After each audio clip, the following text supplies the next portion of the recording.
अधिकतर लोग यही जानते हैं कि रावण सिर्फ श्री राम से ही हारा था, लेकिन ये सच नहीं है। रावण श्री राम के अलावा शिवजी, राजा बलि, बाली और सहस्त्रबाहु से भी पराजित हो चुका था। यहाँ जानिए इन चारों से रावण कब और कैसे हारा था। नमस्कार दोस्तों, स्वागत है आपका नक्षत्र ज्योतिष कार्यालय में। चलिए जानते हैं ये गुप्त विशेष माहिती। बाली से रावण की हार। एक बार रावण बाली से युद्ध करने के लिए पहुंच गया था। बाली उस समय पूजा कर रहा था। रावण बार बार बाली को ललकार रहा था, जिससे बाली की पूजा में बाधा उत्पन्न हो रही थी। जब रावण नहीं माना तो बाली ने उसे अपनी बाजू में दबाकर 4 समुद्रों की परिक्रमा की थी। बाली बहुत शक्तिशाली था और इतनी तेज गति से चलता था कि रोज सुबह सुबह ही चारों समुद्रों की परिक्रमा कर लेता था। इस प्रकार परिक्रमा करने के बाद सूर्य को अर्घ्य अर्पित करता था। जब तक बाली ने परिक्रमा की और सूर्य को अर्घ्य अर्पित किया, तब तक रावण को अपने बाजू में दबाकर ही रखा था। रावण ने बहुत प्रयास किया, लेकिन वो बाली की गिरफ्त से आज़ाद नहीं हो पाया।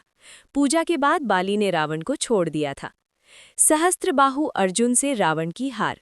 सहस्त्रबाहु अर्जुन के 1000 हाथ थे और इसी वजह से उसका नाम सहस्त्रबाहु पड़ा था।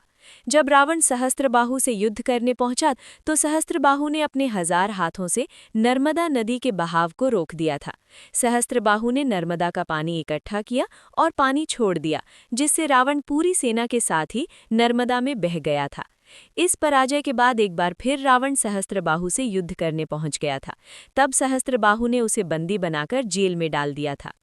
राजा बलि के महल में रावण की हार। दैत्यराज बलि पाताल लोक के राजा थे। एक बार रावण राजा बलि से युद्ध करने के लिए पाताल लोक में उनके महल तक पहुंच गया था। वहां पहुंचकर रावण ने बलि को युद्ध के लिए ललकारा। उस समय बलि के महल में खेल रहे बच्चों ने ही रावण को पकड़कर घोड़ों के साथ अस्तबल में बांध दिया था। इस प्रकार राजा बलि के महल में रावण की हार हुई। शिवजी से रावण की हार। रावण बहुत शक्तिशाली था और उसे अपनी शक्ति पर बहुत ही घमंड भी था। रावण इस घमंड के नशे में शिवजी को हराने के लिए कैलाश पर्वत पर पहुंच गया था। रावण ने शिवजी को युद्ध के लिए ललकारा, लेकिन महादेव तो ध्यान में लीन थे। रावण कैलाश पर्वत को उठाने लगा, तब शिवजी ने पैर के अंगूठे से ही कैलाश का भार बढ़ा दिया। इस भार को रावण उठा नहीं सका और उसका हाथ पर्वत के नीचे दब गया। बहुत प्रयत्न के बाद भी रावण अपना हाथ वहां से नहीं निकाल सका। तब रावण ने शिवजी को प्रसन्न करने के लिए उसी समय शिव तांडव स्रोत रच दिया। शिवजी इस स्रोत से बहुत प्रसन्न हो गए और उसने रावण को मुक्त कर दिया। मुक्त होने के पश्चात रावण ने शिवजी को अपना गुरु बना लिया। वीडियो अच्छी लगी तो लाइक, शेयर और सब्सक्राइब जरूर करें।